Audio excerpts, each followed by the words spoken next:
it's your boy Ancient Albatross here from behind the scenes again tonight.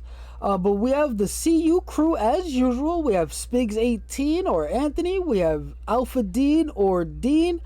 And Dean, what are we doing here tonight? Man, it's a good night. We're here tonight to talk to an old friend, an up and comer, and a guy that makes us feel like proud papas or, proud big brothers or whatever. It's just real cool, to have none other than Erik Frankhouse here, veteran of the broadcasting and gaming world with 20 years of experience, three GM wins, a decade in the indie video game industry. Erik knows how to bring excitement to any project. Hailing from Milwaukee, Wisconsin, the Brew City, he is a master of beer and games pairing, always adding extra fun to the live interactive content experience. When Erik isn't dominating the airwaves, you can find them on Erik Frankhouse Presents, EFP YouTube channel. GM guest star now, Kobold Press. This man is awesome. Whether through witty commentary or his love of storytelling and a passion for fun, he always knows how to bring something exciting to the world. Welcome, Erik Frankhouse, and congratulations on Tales of the Valiant.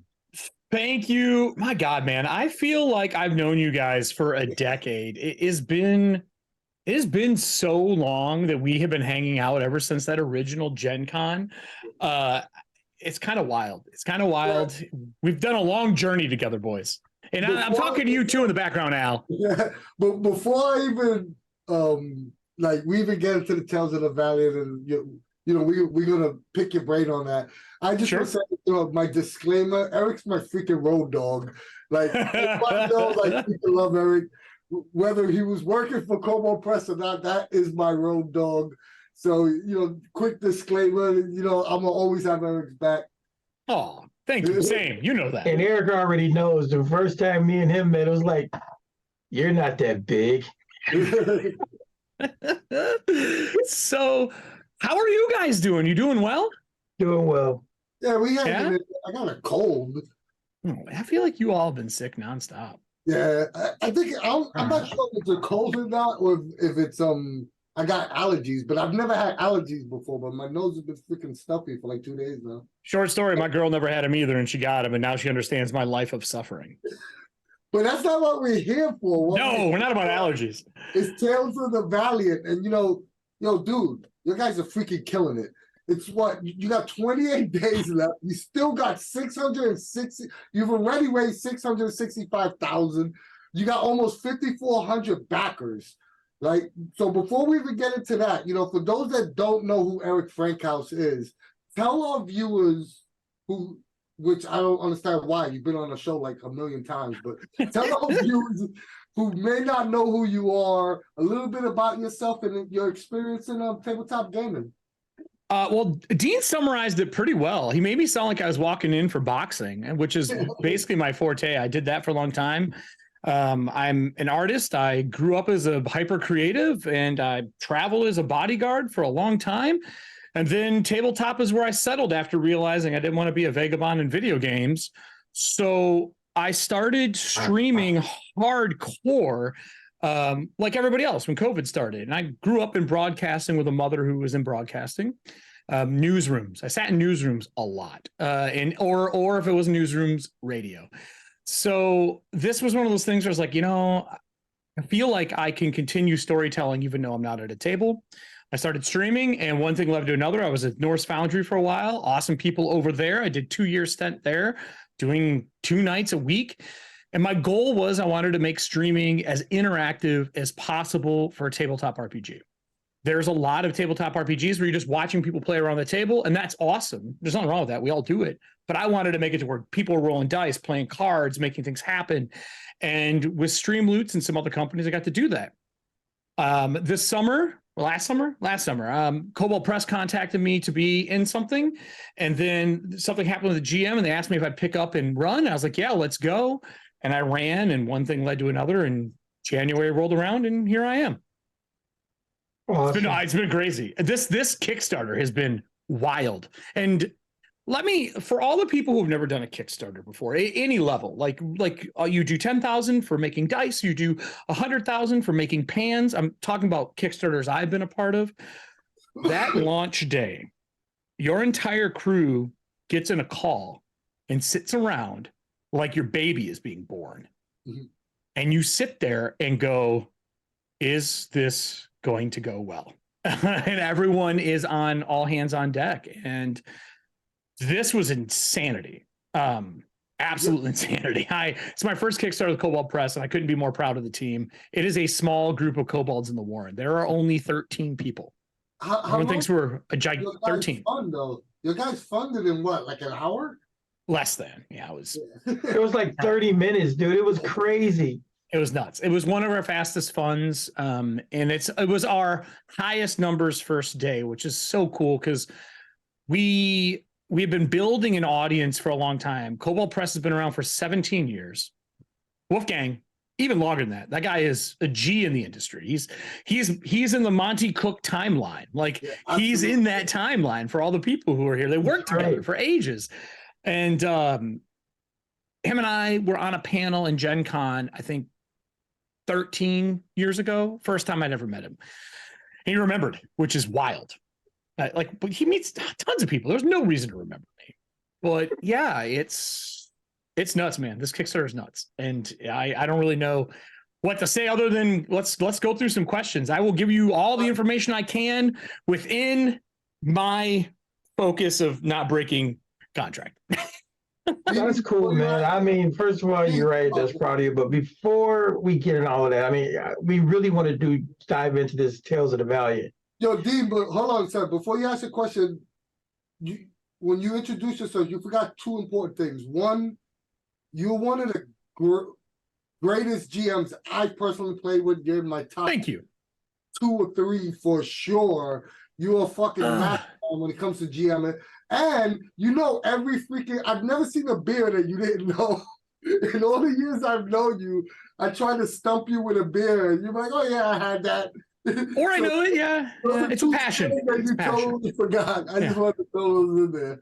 Beer is a passion project of mine. I like to consider it the fuel that keeps me sane during 7-day convention stints. If I worked in the service industry, you drink, that's what you do. But for me, I GM because I love telling stories, and it's a medium that lets people who aren't storytellers join in with structure. So like that's the thing. That's why we do stuff. That's why we run games as GMs. I mean, everybody here GMs in this call. But thank you, man. I take GMing seriously, but not seriously. You know what I mean? Like it's fun, but it's a craft for me. So it's important. That's why I'm here. Definitely. Well, it should, and that's the whole point. A lot of people don't understand it. It should be fun for the GM. You should be able to walk away from the table with a smile on your face, and like you said, being a craft, it's one of those things that you'll always get better at, but never master. No, yeah, I don't think you're ever the best. But I will say online, for those who watch my streams, everyone thinks I'm an adversarial GM that like hates my players. Guys, it's an act. I'm not like that when I run a home game. It's just a show. That's the only thing I'll state. And you're going to see more of it coming up with Tales of the Valiant. The adversarial GM is going to still be there. I can't let go of it because it's fun. It's fun. It lets the audience be with the GM instead of the players.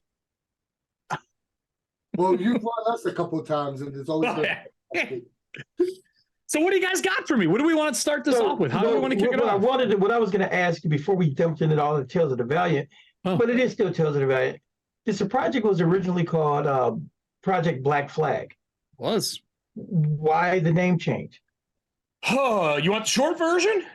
The long version. All right, short version. Short one. Short version is really simple. We knew we wanted to do a system at Kobold Press like that summer, maybe earlier. Celeste, who's our lead designer, she is an outstanding creator. And Wolfgang, they're kind of like the two people who headed it all to begin with. There's so many people now freelancing. And when the OGL exploded and everyone got worried, we went, we need to move. We need to make our system now. We can't risk all of the product that we made for everybody, the legacy that we've made, we can't risk that. We have to make something so people can continue on with the Kobold Press product. And then obviously Paizo came out with the idea of the Orc license, and Wolfgang obviously knows people there. And we went, let's do this. It's time. We're going to have to move things around. We weren't, I mean, guys, we had not developed the system other than thoughts, ideas, and the 10 years of us making 5e, adjacent product. We hadn't finalized anything. So everything in Kobold Press has a project name. And for those who don't know, most companies that make something have a project name.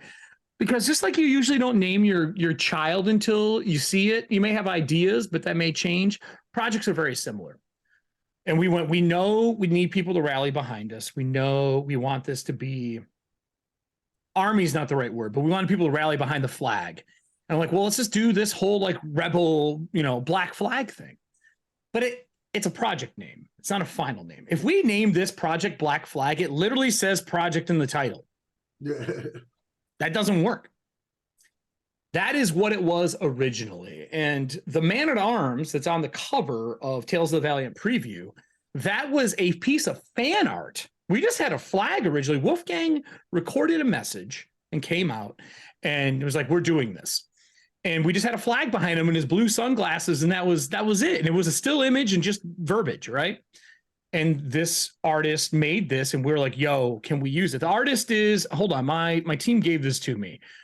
This was William O'Brien who did this. And we kept it because it symbolizes what we were doing. We're making something moving forward as a first-party publisher. That's the game plan. We want to be first party. Speaking of it, you're going to tell us exactly what is Tales of the Valiant, but more importantly, to just get the $1 million question out of the way in the beginning, how does it differ from 5e? Because I think that's what most people want to know. What's the difference between Tales of the Valiant and 5e, even though I know they're compatible? So here's the thing. We have been making 5e product for 10 years. And for us to 180 and make a new system, I believe, and I think Kobold Press is behind on this, would be kind of rude for us to be like, thank you for buying 10 years of product. Now we're making something else. We wanted to continue with the concept of 5e because we do love, the open 5e concept.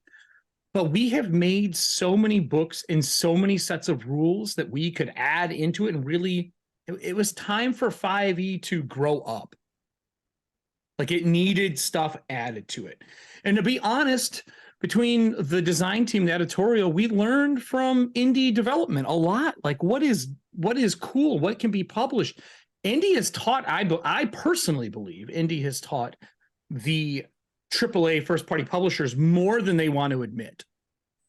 And I know our developers really love, some of that third-party and some of the indie stuff. So with 5e, you have one thing. With Tales of the Valiant, we knew classes needed to be redesigned from the ground up.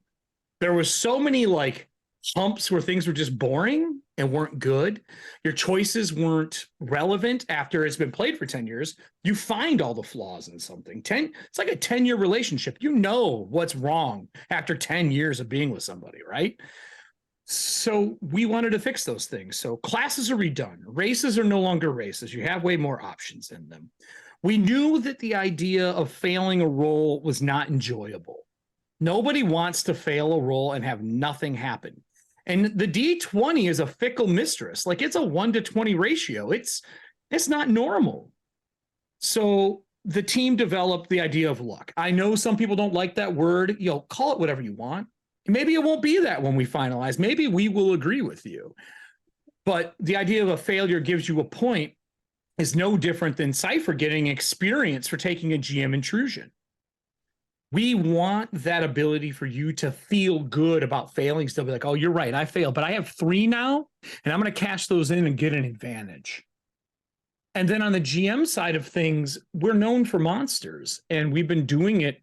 I know the Tome Beast 3 came out, but technically speaking, Creature Codex was the second monster book that we did. And a lot of people don't understand that was number 2 because our naming convention got messed up. I don't know what happened. I think they just decided to do that. That's a really good Wolfgang question. But we wanted monsters to be a big thing, and that meant stat blocks had to change. I don't know about anybody in the audience who uses 5e, But man, it really, really sucks having a list of spells that are half your stat block.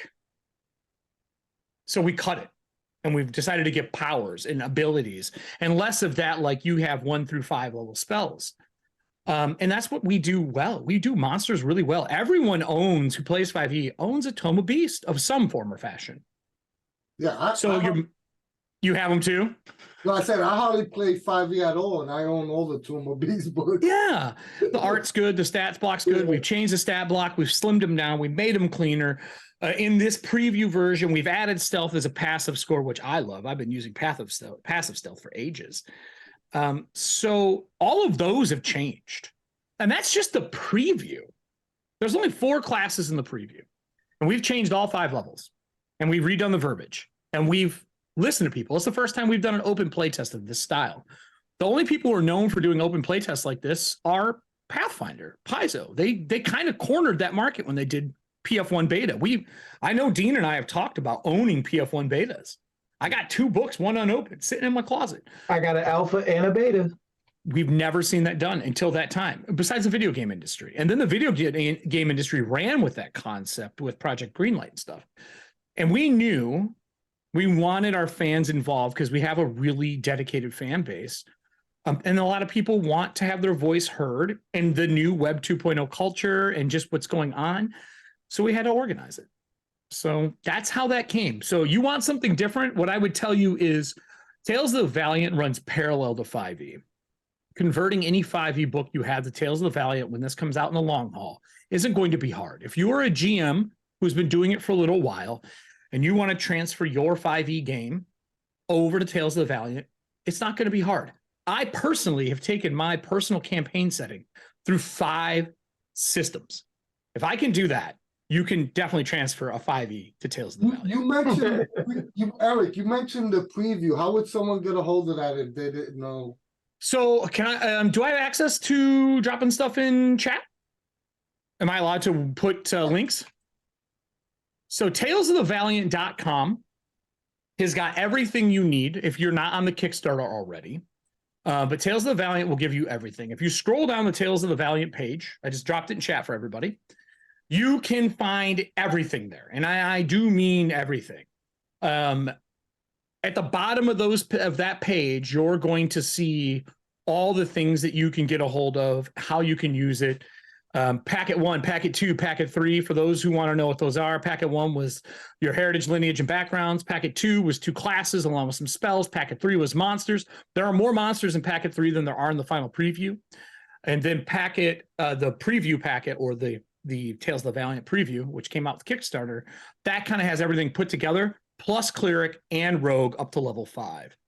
And you'll see a lot of changes. If you're watching this on YouTube in the future, tomorrow, we'll definitely have all those links down below as well. Yeah, so that's what those are. You'll find everything there. You can also do it through the Kickstarter site. The Kickstarter has everything on it as well. We've had a lot of Kickstarter options. The number one question that is always asked when I talk to people during this is, what is the best Kickstarter option to pick? I'm obviously going to say whatever's good for you, but really, you want the 2 books and the PDFs together at $99. Yep. I mean, we know that the cost of printing has gone up, and certain companies have talked about raising their prices. This is a Kickstarter deal. I don't think that's how it's going to be after the Kickstarter. So if you're looking at getting in the 2 and the PDFs, it's a good deal. $99, you get both. Dean, before you ask a quick question, chat, you got great questions coming up in chat.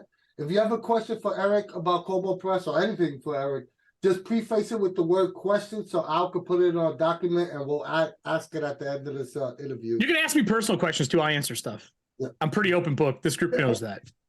Dean? All right. So everything you're saying is like really, getting in there and making the bubbles burn and all that good stuff. So pretty excited about what else you got to say.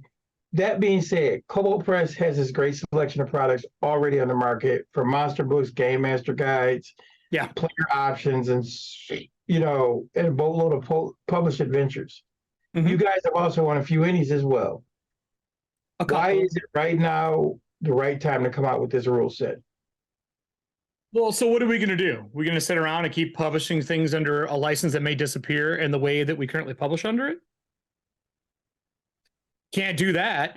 And we've been doing it for so long, it was just time. Like, we want to be a first party publisher. Oh God, it's so weird, man. The idea of first party and third party publisher stuff has been a fight in this industry for as long, I would say, since 3.0. I think that's pretty fair to say, right, you guys? Like 3.0 is when that fight of first and third party publisher quality. Do I use your stuff? Like, we all played in 3.0 when we're like, we're not using that product. It's third party. You remember those wars? Yes, Yeah. I do. Yeah, we don't want that. Let's keep it real, Eric. There had to be some fear of letting go of the teeth of that is Wizards of the Coast. Who wouldn't be? You know, it is a big step. But it would have been I think it would have been a very large step if we were young and in our infancy as a company. 17 years though, numerous Kickstarters, like, I think it was time. We needed to not only do it for ourselves mentally, we needed to do it for our audience as well. Like, we need to provide something that is stable for them. Been around for 17 years, and stability is important. We are not going anywhere. We can't say that about certain companies out there. So we can only talk about ourselves internally. And for us, the talent is there between writing, design, editorial, and art. We had to. We couldn't sit around and wait. If we would have waited a year, we don't know what would have came with the license we are currently under. We don't know what would have happened. We would have been in limbo, and we have built up a team that can handle taking that on and doing it. And don't get me wrong, this was a hard lift for Kobold.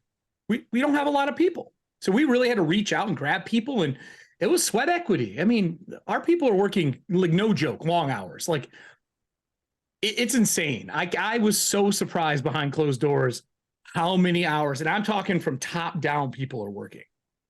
I mean, it is freaking awesome that your guys have the name recognition, and if anybody can do it, Kobold Press is on the top of the list because you've always put high quality, supplements out. Like you said, the Tomb of Beasts is probably, it's up there with the Monster Manual. You know what I mean? It's on par with anything Wizards has ever done. So, if anybody could do it, Kobold Press definitely can. Well, there's also the problem of this. So when you talk about the open license, OGO,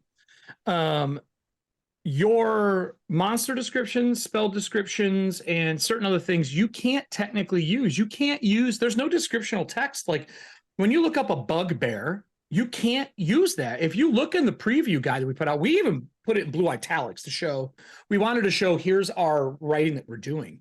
And we have two things. We're putting out the core fantasy as well as Tales of the Valiant. And the way I explain this to people is very simple. The core fantasy role-playing system, that concept, that is the skeletal structure, the mechanics, the meat, the descriptions for the monsters, the spell, it's everything. Tales of the Valiant is our dress that we're putting on it. It's our meat, our muscle, our look. When you take that system, the core fantasy, that is what you get to do. And you can make John Bob's Grill, like whatever it is for you that you do. If Dean's going to make his version of something and Al's going to make something, you're going to make something, you get to do that. We wanted to have something where that license was out there for you. Yeah, John Bob's Grill. Yeah, you got it. Fund it. So anyway, yeah, I think it was time. It literally was time. That's awesome. You're muted, Anthony. I wasn't going to tell him. I was just going to let it go until he realized it and make him say it twice. I'm so loud, you would have been able to hear me even through the mute. Through the mute? Dang. Well, you have mentioned earlier that it's broken down into two books, right? A Player's Guide and a Monster's Vault. What information can you provide us that's going to be in each book? I'm sorry, what was that again? Well, what information can you provide us that will be in each book? Because you are, moving away from the Holy Trinity. Is it a Holy Trinity, though? I'm going to ask a real question. How many of you have read the DMG? I'm a sucker. I definitely read every DMG. Okay. How many people in the audience have read all the way through the DMG? Don't lie to me, guys. I know most players don't even read the player's handbook. I asked this because we are merging some things together. What I think the thing is there's a lot of rules in the DMG that players need to know as well. And we are in a culture where we need more DMs. We need more GMs. We need more storytellers, whatever, lore masters, whatever you want to call them. We need more of them. And if we put it in one book, there's a better chance. We split it into two, but these books are thick with like 3 C's.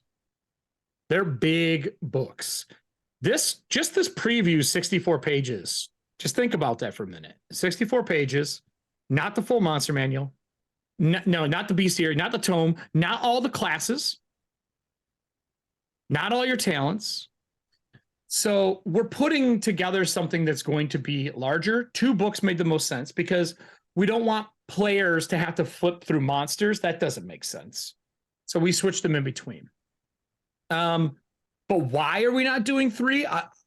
I won't say there's going to be a GM guide, but I won't say there won't be one later. I'm curious to see what's going to be in your monster bowl. Is it going to be all creatures, or are you going to do environments, or? I can't say what's going to be in it because it is. I mean, besides what's on the Kickstarter, obviously, you can see what it is. It's 2 books. They have a page count in it. It is majority monsters, but there's a lot of extra rules in there for things that you need as a GM to get things done. We've made 3 Tome of Beast, a creature codex, familiar books. Like it's a monster book. I mean, it is a monster. It is the monster book to compare to all monster books. And we have new rules too. Like I said, the Doom side of things. So we have a lot of stuff we have to cover with using Doom and the Doom pool. I think I can't. Stay tuned during Kickstarter over the next 4 weeks. There is more to come. If you check our website, we have a release schedule. We're being pretty transparent about it. We are going to have more on what's going on. But the books themselves, they're both very large, fat books ready to be used. Phenomenal. Both the covers. I am not allowed to say this, but what I will say is please look at the Tales of the Valiant cover and put 1 and 2 together. Just look at it. Just look at the dragon breathing fire on a class. Take a look at that for a minute. And see if you can put 1 and 2 together. I was pretty happy with that. Yeah. But yeah, so there is 2 books. We're not doing a third for this because we have a lot of other stuff. Like we're really working hand in hand with our partners right now. I don't know if anyone looked at the partner stuff that we're doing, but like today we announced Alchemy is doing an enhanced version of us. We have an adventure pack for $25 that are PDFs, 16 pages or more each. I think it's 9 separate PDFs from 7 or 8 publishers. So like if you've never ran a tabletop RPG before, or you obviously Tales of Valiant is new and you want to see how we would like to see, people experience it, or how we think our publishers, what are you going to make? Pick that up for $25 and you get yourself 9 adventures. That's a year long of adventures, unless you're playing 3 times a week. Then I wish I had your time. And the limited edition covers are freaking awesome too. They didn't ask for my likeness. Did you look at it? It's me. It does resemble you. It is me. It's your fucking beard. Never. I popped this thing out. Look at it. It's me. It's me. But then there's the advanced. Oh, dude. There's been the covers beyond that. Did you look at those? There's the 2 limited edition covers, but then there's the special, super special edition. And we're going through someone who's making these, and it's a really limited run. We're going to see if something can be done because they sold out so fast. But I mean, it's a big buy for the Super Deluxe for the 2 books. But these things are like a crazy leather edition cover. Like it is wild what these are going to look like. But we can only do so many because of the it takes so long to make them. We don't want to promise them, and then 4 years later you get your book. So we're trying to stay within our limitations. But yeah, and I think I answered that. Did I answer it? Yes, 2 books. They're both fat in a good way. PHAT. Okay, so, oh my god, hold on a second, guys. They're both fat. Yes, A+ answer, not S+. PHAT didn't make it an S+ cipher. I mean, this is a perfect lead-in. Dean, I'll just ask you. I got it in front of I got it. All right. I'm just what you guys are talking. Yeah. So, I mean, project is already fully funded. 28 days ago. Can you just tell us a little bit about the stretch goals? That you've announced already. The ones that are already announced. I mean, do you have one specifically you want to talk about, or just in general? Just in general. So, okay. We have a lot planned for stretch goals. We knew we would hit a few of them. We did not expect the amount that we hit the first day, but we were ready. The way we're doing the stretch goals is when we're close to them, there's an outline of them. When they finalize, we give the color art for them. Also, that is my favorite picture of a belay I've ever seen. Belays are the best. You can say it however you want. I don't say if you say bullet, but they are awesome. So Caverns of the Spore Lord is a first level adventure. Everything should have that. We want new systems to have a first level adventure. We've seen it in other companies. We did the same thing. The form fillable character sheet is already out. I want to point out that there's multiple AC slots on that for all of my 5e fans out there. It's not just one AC. We gave you spots for it. Luck is in there. It's form fillable. It's ready to go. It's free to download. We put that out within 24 hours. And no, we weren't 100% ready with it. We had the art, but we had to make the form fill because we didn't know we were going to get pounded that quick the first day. So we did it that day as a group and went out. Monster Vault Encounter Builder. I have not seen this yet. I'm very excited. We are kind of changing how you build your encounters. That has been a problem in 5e since 5e was out.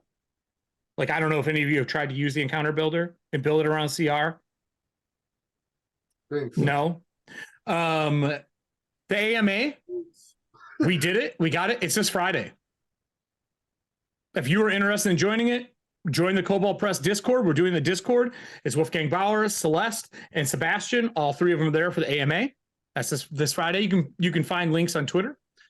Kobold Press, just in case no one knew.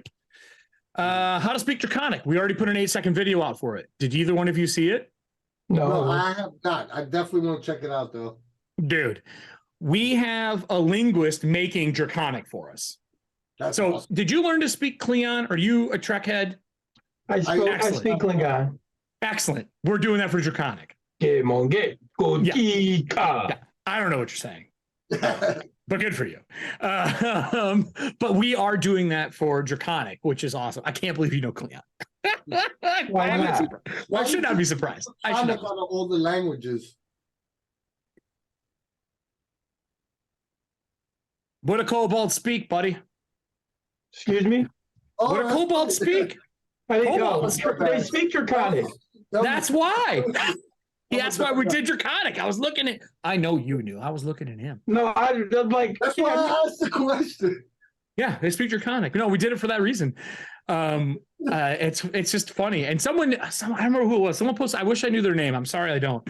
Someone posted a comment saying, "I can just imagine all of you sitting around a table working on the Kickstarter, speaking Draconic to each other." I'm like, it's not far from that. It's pretty close there. Our table's just Slack. And then the Monster Vault, the Kobold Witch. I have not seen it. I'm excited. I have an idea. Our one of our lead designers, her last name is Konowich. A game, it's in the name, right? And then we're going to do a second AMA with designers. It's going to be a bunch of our freelancers that we bring in, which I'm pretty excited for. I can't say much more about the Monster Vault Yellow Dragon because I haven't seen it. I don't know what it is yet. I think it is described below, though. The Taverns and Tricksters, that's going to be pretty cool. Steamforge does all the epic encounter stuff. We work with them a lot. They're awesome. I'm actually really happy they're on board. I love the Pan's Labyrinth monster that's in the next one, which is the Wicker Beast. I'm going to use that probably in something I have coming up. And then I will like to, I guess the number one is the 600K. We get a lot of questions on this. Add 5 backer world summaries to the Labyrinth. There's a blog post if anyone wants more details. All of Kobold Press's blog, we're going to be doing a lot of like bigger breakdowns, so we don't clutter Kickstarter. 1, 2, Kickstarter doesn't let you edit your stuff. So like if we put something out and there's an editorial mistake or there's an update, we can't change a lot of stuff in Kickstarter. It kind of gets locked in after, I think it's 30 minutes. The Labyrinth is our idea of every world can be connected together. Okay, so if you are a Marvel fan, multiverse, but everything's connected. It's going to be 150, I think, to 200 words for the submissions. We did a very similar thing for our Deep Magic 1 and 2, for 2, where you got to submit spells and we picked some people out of that and we put them into the book. It's going to be the same thing. It's going to be a bunch of worlds put together in the Labyrinth in this book, and people are going to get to submit to those, and we're going to pick 5 of them, along with other people who are also going to put things into that. That's awesome. If you think I'm not going to submit something to that under a pen name, but no, I'm really excited for that, because I guess for us, we want people to be able to know that we also want you to make stuff under this. It's not just us, because we get the question of, is Midgard going to be something that you do with Tales of the Valiant? And the answer is maybe in the future, but it's 5e. You can convert it. Like, we're not telling you not to. We may do something later on, but right now our focus is Tales of the Valiant, the idea of the Labyrinth, and then putting books out that support that concept, along with, the core fantasy system. Yeah. Your add-ons are pretty sweet too. I really like the dice sets and the warning. It's cool. Dice are only US and Canada because of shipping things. That doesn't mean we may not make some for the store later, but right now they're only for that. And if you do a digital pledge and you're like, why can't I add some of this stuff on? It will be afterwards where you can add them on. It's a limitation because of the platform we're on. I also like that you have all the VTT support, which is really cool. Dude, Yeah, you know I'm a VTT fan. We know. It's everybody. And then we just right now, Alchemy is with us as well. They're one of our partners as well, and we're doing stuff with them. The first thing you'll see from us is the Scarlet Citadel if you want a mega dungeon.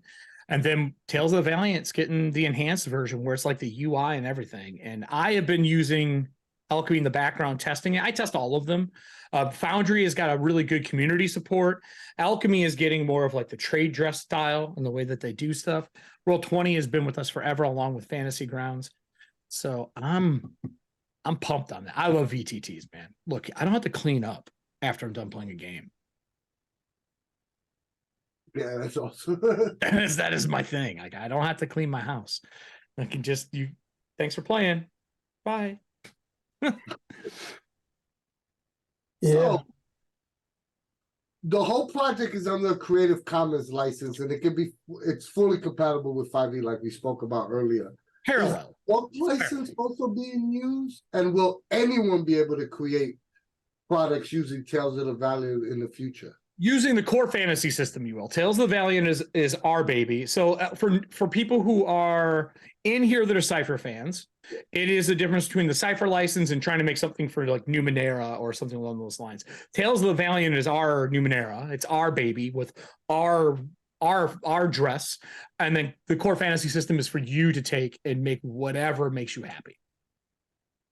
And that's going to be, right now we're looking at the Orc license. That's our general thing that we want to put it under. That's our main plan, but obviously that's still Orc license is still being hashed out. So we can't like 100%, but that is where we're looking at right now. We're part of that process. Currently, it all falls under the Creative Commons though, right? Correct. Okay.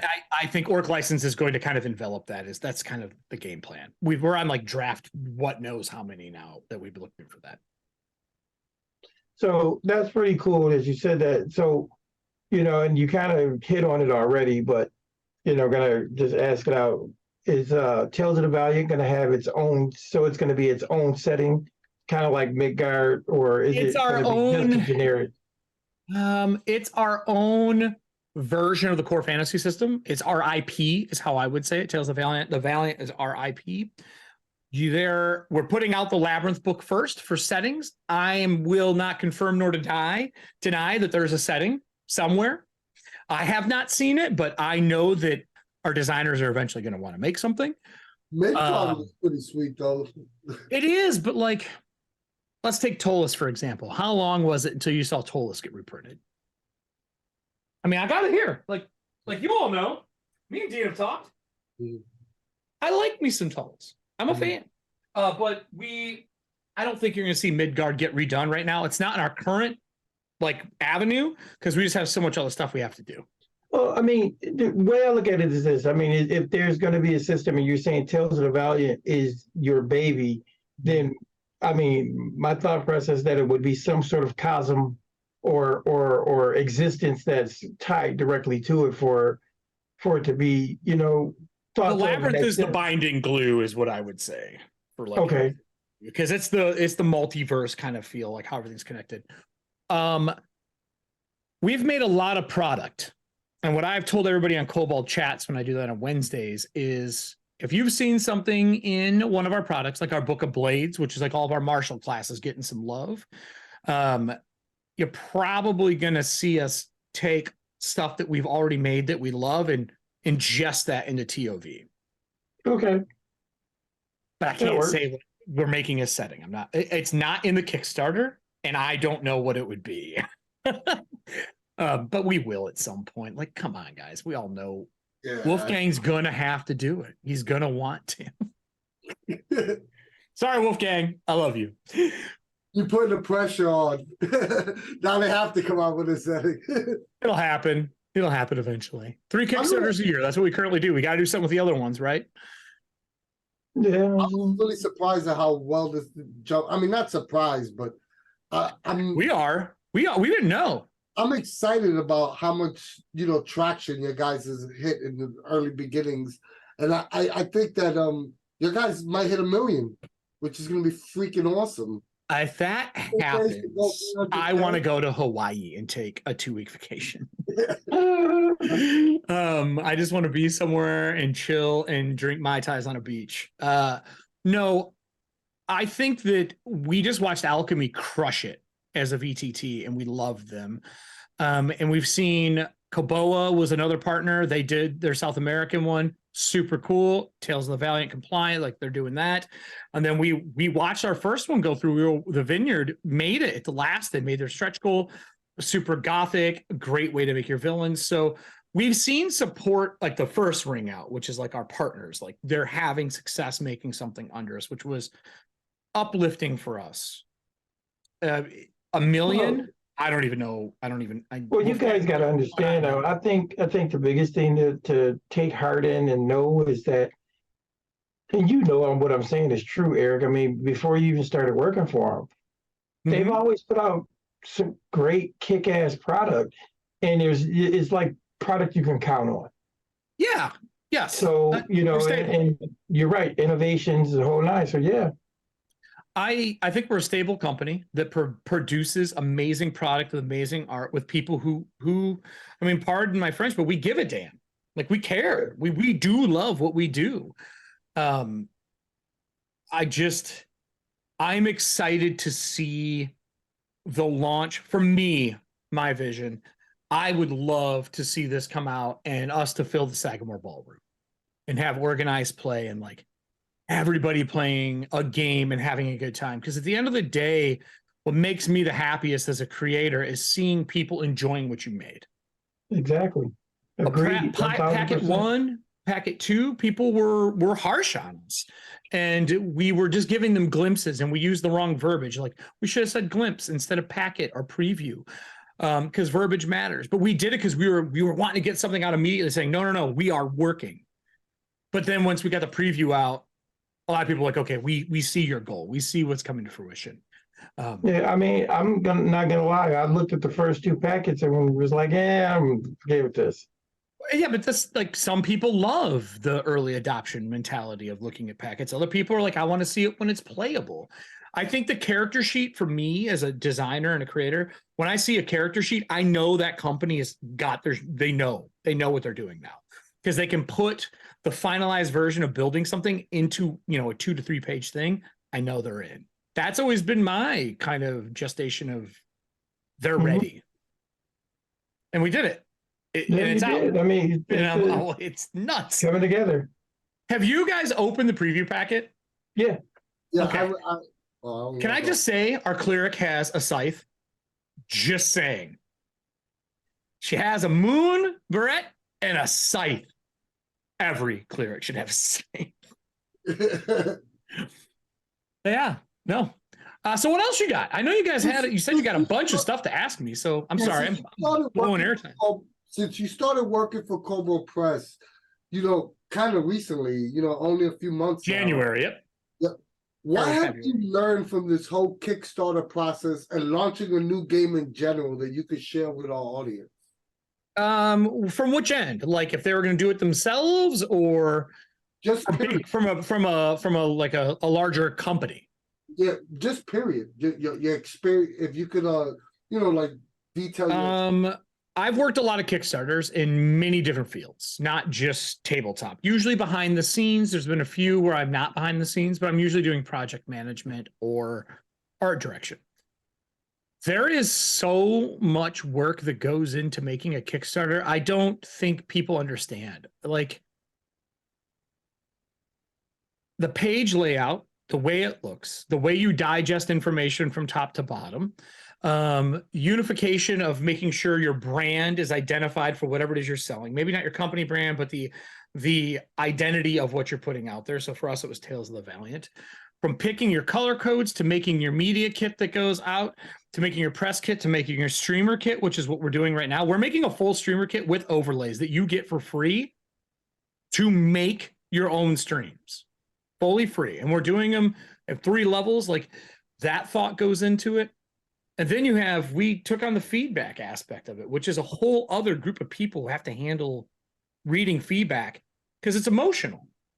And I don't think a lot of people, when they look at the zeros and ones that make the text on screen, realize it's an emotional endeavor for everybody involved. From me being just production for content, to the person writing the editorial that's going out. It's an emotional project. So when people get like harsh because they don't know constructive criticism and things like that, it's effective. Like it hurts us. But people who are constructive, we want to listen and do things. So what I would tell anyone who's involved in a Kickstarter, there are two things you should do. Get a thick skin. If you don't, find someone who has one so they can handle comments and things that come in. I'm serious. I know that sounds horrible, but like if the word being bullied bothers you, like if that was something that was hard for you and you know that as a person, one, fucking awesome that you know that. You need to find somebody who can handle it for you because you're going to get battered, man. It's 12 rounds of boxing every day. Can you share some of the cool, like off the top of your head, one of the coolest comments you ever? I can say that I've had to delete comments on YouTube that called our company racist, which was the most ridiculous thing to me possible, and sexist. 3 of the main people in our company are females. They're amazing. Dot runs our marketing. Amber runs our project management, and Celeste is one of our lead designers. It's just people being ignorant and not actually knowing what's going on. And that sucks. That hurts. So I've had to delete comments. And while I have a thick skin, you all know that, like, yeah, I'm not really fazed by a lot. That's not fair to them. So that was pretty crummy to see that stuff. And I know Monty Cook Games have had to go through that stuff. We've watched stuff happen to them as fans, as over the years. I'm an asset manager for them. Like I ran games for them for numerous conventions. It sucks. The second thing I would tell you to do: start earlier than later. If you think your media 30 days out is enough, it's not. You need to start your media tour 90 days out and have as much ready to present to your audience as possible. We were not going to go to the Kickstarter unless we had a preview packet. We weren't going to go because if you're just going there with smoke and mirrors, at the end of the day, it's smoke and mirrors. We wanted to have something that wasn't just the black and white that we're putting out.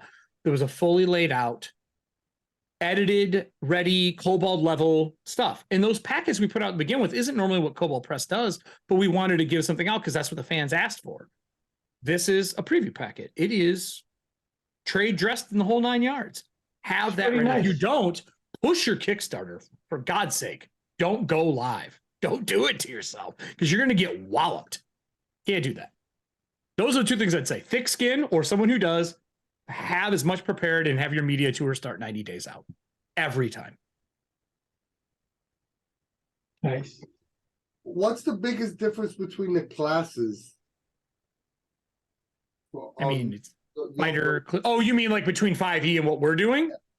Number one, at 3rd level, you are picking basically the equivalent to an archetype. So if you look through the class, for example, for those who are following along online or in the chat. So for example, if you go to the fighter, that's the one I'm the most familiar with because I did 2 live plays. If you want to know what it feels like, over on Kobold Press on YouTube, I did 2 live plays. You guys know what I do with that stuff. Audience rolled all the dice. They play the character. I set the scenario up and we go. They played a Swobold fighter, which is a big buff kobold, and they played a kobold wizard. Those are not lineages or anything. I just took 5e to show that you could take these classes and put it right on top of a 5e and it works fine. And it does. But at 3rd level, like for the fighter, you're picking your discipline. Like, are you a weapon master? Are you a blade singer? Your first 2 levels are learning, and that 3rd level, you are in it to win it. Like you are getting the crunch. And let's be honest, we all start our games at 3rd level. How many people start at 1st level anymore? I mean, it happens, but it's not common anymore. Everybody wants their 2nd level spells. Everybody wants that kind of stuff. Wizards have changed dramatically. Wizards are totally different. There's no longer spell levels. They're rings of magic. And everyone's like, oh, they're the same thing. But it's not. We did it because nothing was worse than having a newer player or an older player who's never played a wizard. Because wizards are different. And you go, all right, we're 5th level. They're like, oh, we get 5th level spells. You're like, no. That's not how it works. So we did rings of magic, so you're not using level in multiple places because it gets redundant and confusing.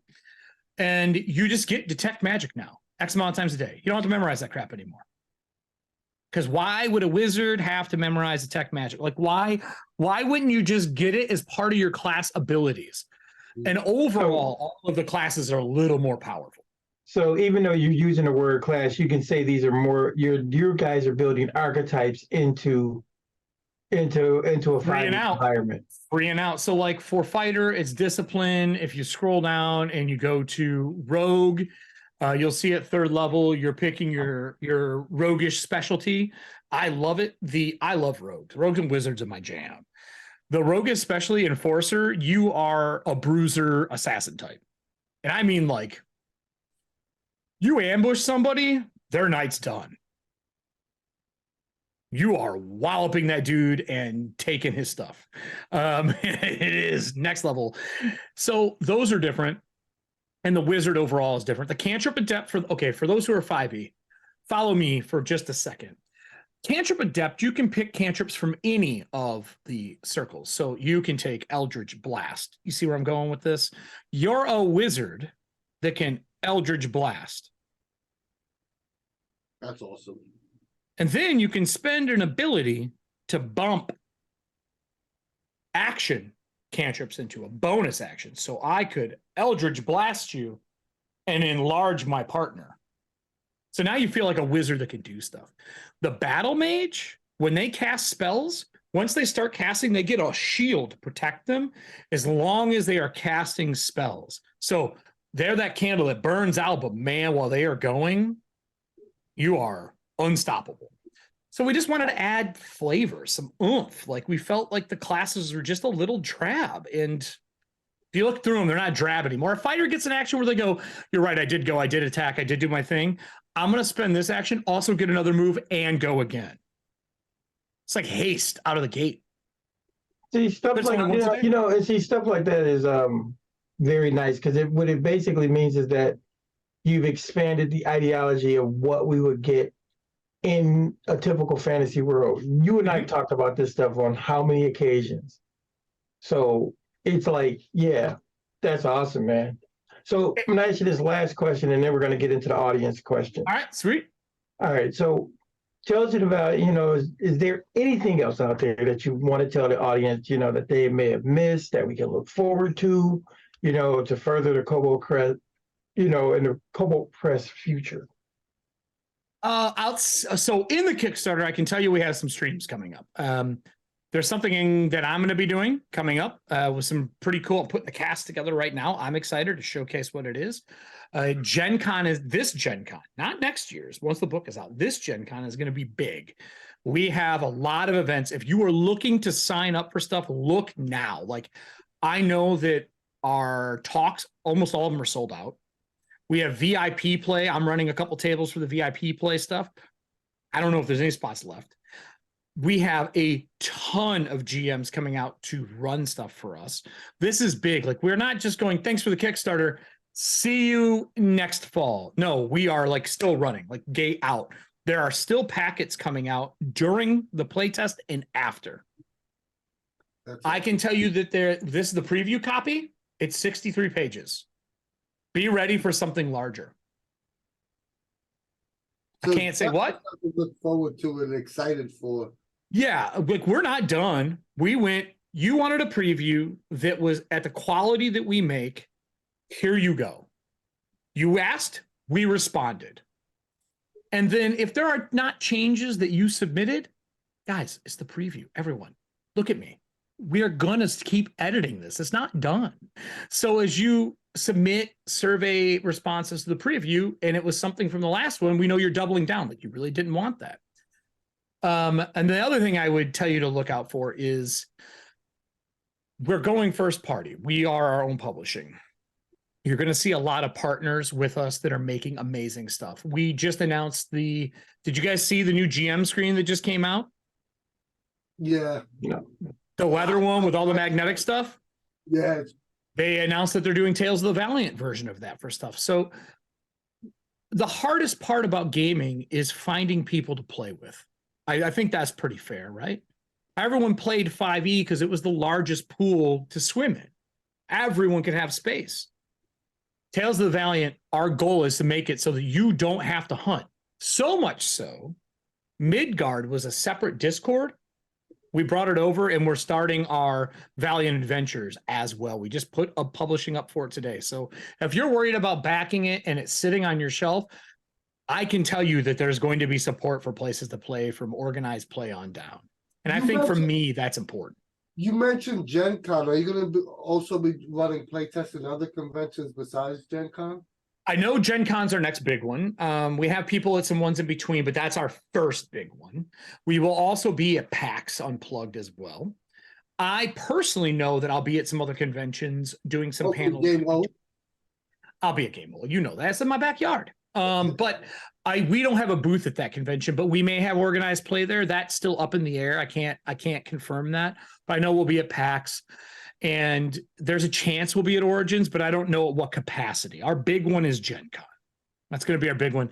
I can also tell you that expect maybe a convention around our birthday. That'll be awesome. That's all I'll just say that. I'll say a convention around not my birthday, Kobold Press's birthday. Hey, guys in chat, if you have any more questions for Erik, now's the time to put them in there. We have some great questions already. We could always use some more, and I'm pretty sure Erik would have a problem answering anything. So if you have a question, whatever I can, for Erik Frankhouse himself or for Kobold Press, put it in chat. Please face it with the word question. No more questions from you? All right. I see you. We have a couple of questions already. We'll start asking. No, I was looking at the chat. Jack One Spade asked, haha, was about to put the idea in chat. Maybe one aspect of class fantasy you think you could do better. Me or you? Kobold Press, I'm assuming. What aspect can we do better? For 10 years, we have been making books that support 5e. I think we've already proved it. Good answer. Can't argue with now the Kobold Press answer. I'd say Book of Blades is probably my favorite stuff. We have made, we're great at monsters, but for classes, go check out the Monk for Book of Blades. It makes you feel like an actual martial artist. I think that was Sarah Madsen that did that one. You can literally catch weapons with your bare hands. That would be what I would say. I'm excited to see our Monk. I want to know what that's going to look like. Yeah. Okay. Well, another quick question then. How many classes are going to be in the book? All the ones you expect plus 2. 2 new classes. Brand spanking Kobold Press classes. And Bright Crazy Star says, rules for magic research. What is there for non-combat? I guess I'd have to ask, what do you mean by that question? Like utility spells, or are you talking about ritual spells? Because we changed ritual casting. It's totally different. That's in the preview packet. Well, basically, I think they were asking, are there going to be rules for magical research? And then I guess I think so. I can't 100% that. So we did Deep Magic 1 and 2, and like Deep Magic 2 has stuff for like dueling and stuff like that. I'm pretty sure you're going to see some of that carry over, because you meant creating spells. Are you going to have rules for tell you what, I'll do one better than that. I'm going to write it down. This is something I do for Kobold Press. When I do Kobold chats, creating spells, I will go and ask, and I'll get an answer for you by Wednesday. nice. I'll have an answer. I'm going to say probably. And then the other one says, what is there for non-combat? I'm figuring that means utilitarian spells. Tons of utility spells. And like I said, ritual casting changed pretty dramatically, not only for the wizard, but also for the cleric in the preview packet. There's even a ritualist, if I remember correctly, for the wizard, where you could be a ritualist caster. There's like a specialty for that, which is pretty cool. So it might have been a preview packet too. And looking through that same lens, they were talking about, utility. When I say something like utilitarian spell, what about support? What about, supporting the field of battle? There is some specialty stuff that I can't talk about that is pretty dope. Look at the cover of the preview packet. It's called the Man of War. Does that help at all? Like, yeah, there's going to be support. There's going to be some support stuff. I'm excited. I wanted a Man of War full class, and they told me no. And that question was from Witch King Samira, and it looks like he just put another question up. He said, how does Tales of the Valiant handle making a game deadlier and less superheroic? I think that's on the GM personally. It's called Tales of the Valiant. Like, our tagline is be bold, be brave, be valiant. It is a epic fantasy. But if you want it to feel grittier as a GM who competes and does paid GM spots, there's two things you can do. Add wounds. At any point in time, if damage is done that equals X amount, give them a wound. That wound takes away one of their death saves until they get a full rest. Or if you go down and get back up, that whole punch me clown thing that happens in 5e, if you go down, put an X on it, they don't get that death save. They go back down. They go down a second time. That's 2. I'm doing that for my current campaign on Monday and Tuesdays. People are frightened to die now. But for our game, I think you're going to see some grit rules or some things to make your stuff more difficult. That might get added. We already have a bunch of stuff on the blog for that as well. If you're looking to make it deadly, and we just put out, there's a Book of Blades one for Warfare. And I feel like in Warfare, there was some grit rules in there for leveling it up. But if you run low fantasy, slow your roll, make them level slower, keep them in the lower levels under 5, and add a damage dice to everything you do. People will really notice when they get hit for that extra D6 or extra D12 or extra D10. serving hands? I think this is a personal question to ask. Oh, Where God. did you get in your shirt? My shirt. Oh, this one, the Disney one. I got this when I visited California. The back of it's got the Magic Castle on it. It took forever. I hunted everywhere. I ran around with the person I was with, and I think we went to both parks 3 times to try to find it because we couldn't tell if it was a woman's shirt. And I think it is, but I don't care.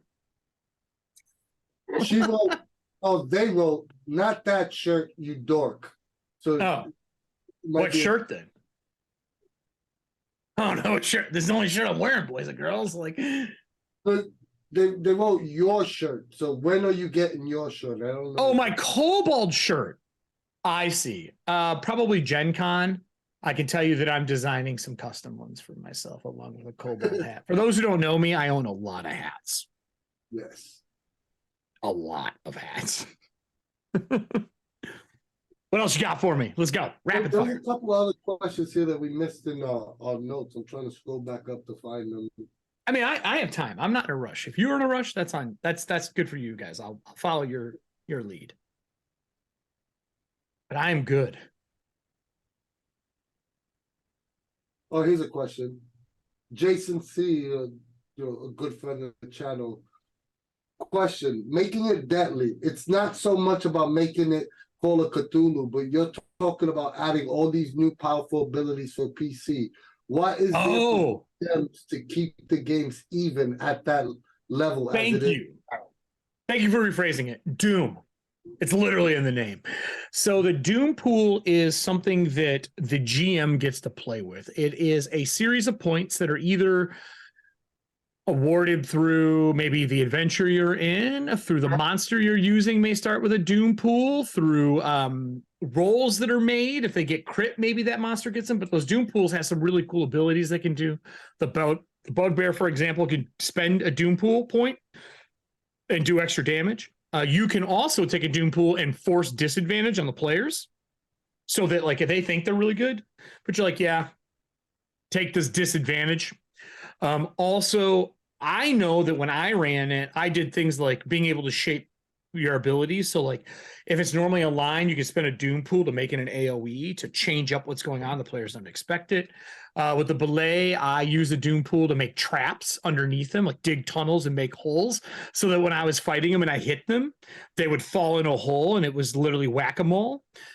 So the Doom pool is the excuse for you to do stuff as a GM that are epic, but within mechanics, because we know players don't like when GMs do stuff unless there's a mechanic. It's the same reason the Cypher system has GM intrusion.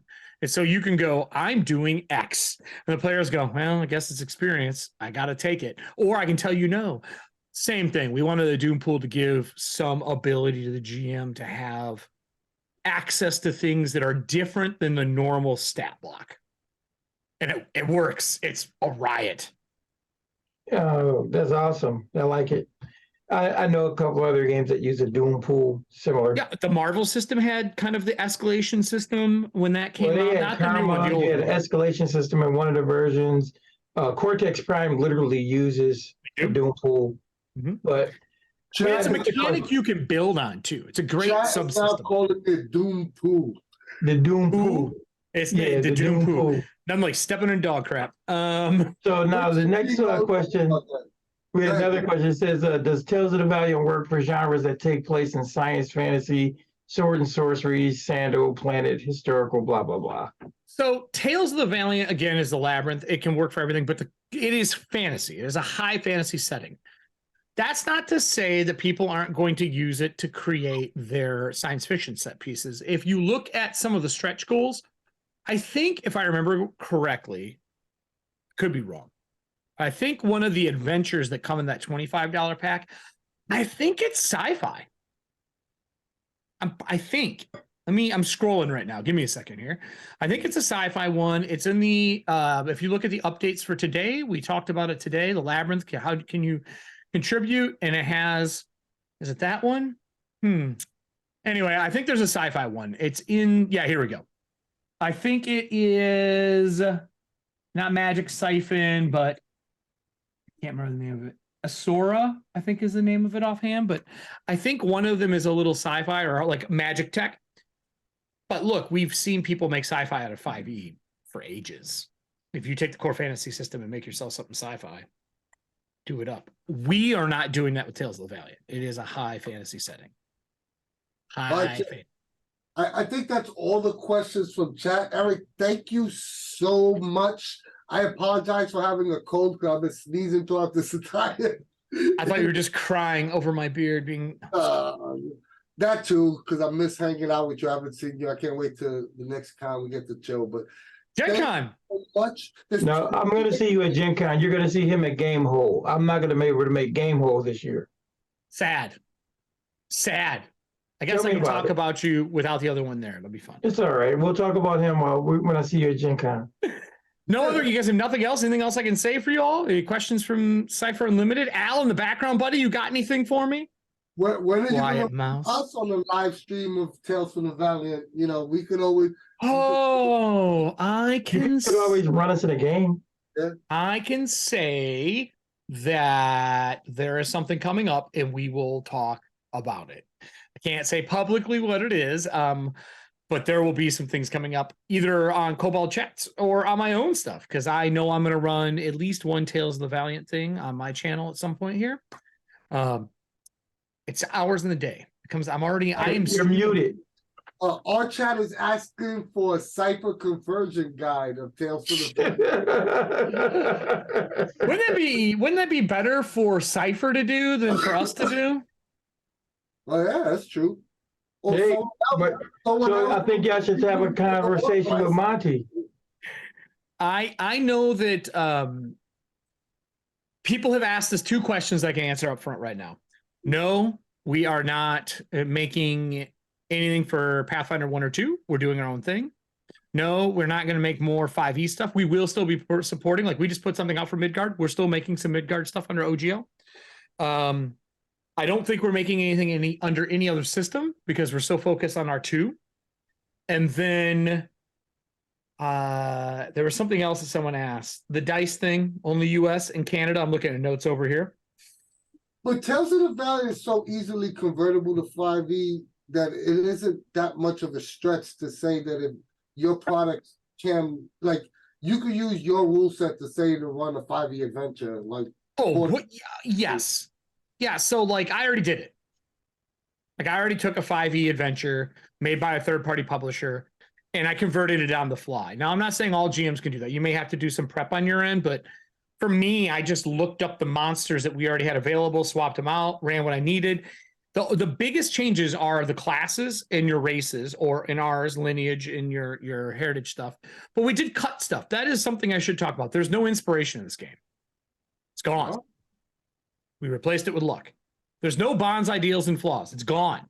Look, guys, it took up a third of our character sheets. Like, we didn't do anything. And they're good guidelines. We've instead made reasons of why you adventure. Very similar. Like, we all have played Cypher here. You pick why you're adventuring and what you're doing, and maybe some connections within your group. I think you'll see the connections part tied to adventures that get published for companies, because it makes more sense than us to tell you. The adventure should tell you why you're connected. But we're not, there's no inspiration. Luck has replaced that. And I will tell you, do not sit on your luck. If you get 5 luck and you get another one, you're rolling a d4 plus 1 and it resets your luck. So if you roll a 2, that's on you, G. You should have used your luck. Don't sit on it. You only can carry 10 experience in Cypher. Same concept. We don't want you to sit on it. We want you to use it. Be epic. Be heroic. Like, don't sit on that stuff.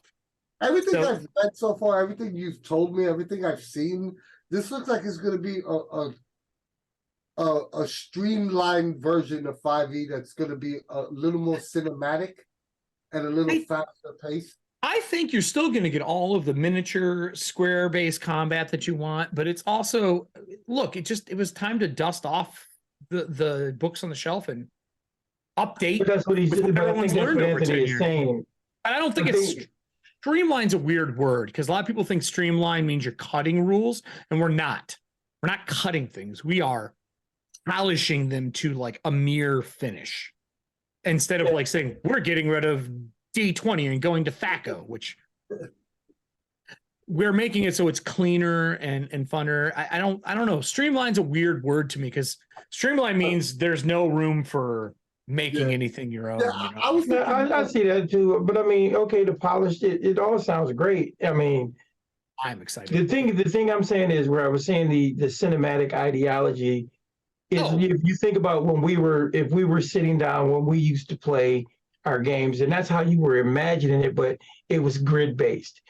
Just some of the stuff that, looking at the characters and the fact that there's going to be an archetype built into the class where there's baseline abilities that come with being in that class, that automatically is already amping up the ante.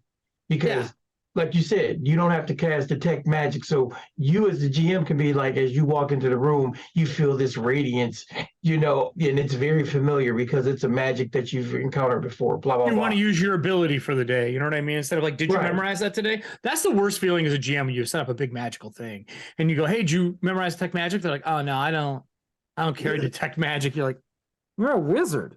You're a wizard, Harry. Like, why do you not have that. Fast, for example, there's a low ability, for example. The rogue who gets the ability to do fast hands, it's a 3rd level thief feature. Experience has honed your skills, allowing you to accomplish precision work more quickly. In addition to standard uses, you can now use a bonus action granted by your cunning action to do any of the following: make a dex sleight of hand check, use thieves tool to attempt to disarm a trap or open a lock, or take the use an object action. It's just something you get because you are a thief. You are good at it. You are Pink Panther. You are the rogue who gets things done. But you being able to go, yeah, no, it's good. And as a bonus action, like twiddling a lock to open it, is so much better than give me 3 rounds. I'll be back. Like, nobody wants to do that. No one wants to do that. So that's one of those simple ones I can say. A bonus action gets you some really cool stuff with fast hands. Awesome. Well, Thank you so much, Erik. We really appreciate it. I'm excited. There's only 28 days left. And Only? when do you plan to fulfill after the pledge? Fall next year. I think we're aiming for March, April, and we're really good. I will say this: Kobold Press is really good about hitting. That's for both books. That's for both, yeah. Slipcase. If you have the slipcase version, there is a version that has a slipcase. So we're like, why is this more expensive individually? Why is it not? Like, we're trying to give you deals, guys. Trying to hook you up. Don't question the greatness of a deal. Yeah, you're not getting the player's handbook and then waiting 6 months to get. Don't. I am doing my best not to talk down about anyone. It's hard for me. Not to spit fire. All right, take us home, buddy. Yeah, Erik, thanks so much. Not only are you a great friend of this channel, you're just an awesome human being. And Kobold Press is lucky to have you. Tales from the Valiant looks awesome. If you haven't checked, I personally backed it, so give it a shot. Who knows? Maybe we'll get a Tales from the Valiant Cypher version on our server. Or we're here to support you and in whatever endeavors you choose. So, but I really, really wanted to say, on behalf of me, Alfadine, we're freaking proud of you, dude. Thanks, man. That means a lot. Means a lot. Can I say anything before you close this out? Yeah, no. Yeah. All right. If you want to know more about what we're doing, what was Project Black Flag and now is Tales of the Valiant, you can follow Kobold Press, but you can also follow me everywhere. Erik Frankhouse Presents. I'm everywhere. I stream 4 days a week. Monday, Tuesday, Wednesday afternoon is Kobold Chats. You can find those on Friday afternoon if you're looking for a replay because you missed it because it's during your lunch hour. And then I'm on Tuesday afternoons for watching paint dry. We just gave away a book nook. Don't ever use the word nook, sexy nook as a hashtag. You will get some weird followers. And it was just for book nook. But we are everywhere. Thank you for those who have already supported Tales of the Valiant. It is why I have a job. I'm here to help do this. And it means a lot that you guys being Cypher brought me on to talk about something that's not Cypher. Like, that's awesome that there's a camaraderie between the tables now. Like, it's no longer PlayStation versus Xbox. You know what I'm saying? And that's never how it should be anyway. Yeah. And then on a non-tabletop note, for all you people getting Street Fighter and you want to fight some SF6, you let me know. I am super pumped for that as well. But thank you for having me on, guys. Follow us. And if you want updates, we're going to be updating stuff for Tales of the Valiant nonstop. There's a lot of stuff coming out, including a live stream here pretty soon from not just me, but other groups as well. That's super exciting. Nice. Go check out. You streaming on their site as well as your own site, correct? Kobold Press, I'm on Twitch. And then for Erik Frankhouse Presents, I'm on YouTube. I made the switch. Are you still going to be doing the Dragonland stuff? We are still doing that on Monday and Tuesday. It is a dual campaign where Monday is one, Tuesday is another, but they're playing in the same timeline and the same campaign. There's even crossovers like a comic book between the two. And I can tell you one of our players has a Sphere of Annihilation. It is not going well for them. Oh, wow. Okay. It never ends well when you have a Sphere of Annihilation. But do they have a bag of holding too? Nope. Not yet. Well, I mean, come on. Go ahead. I'm done. If you like us and you like what we do, join the Cypher Unlimited Discord server for all things Monica games. We have the largest fan-run Discord server with over 5,000 members. Yes, I said over 5,000 members. We're talking games, chatting games, running games, playing games, anything MCG. That's the spot to be.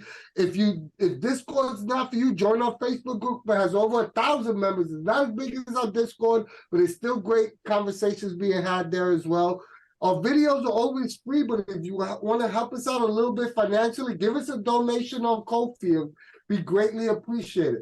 Or give us a sub here on Twitch, or like, share, and subscribe on YouTube. We're trying to build both those platforms up simultaneously, and it can be really hard. Yeah. Go to our online store and pick up some cool Cypher Unlimited merch, like the shirt me and Dean got it on, or this hat I got on. And last but not least, we love you guys. And that was really hard with a stuffy nose and a cold. I just want to tell you.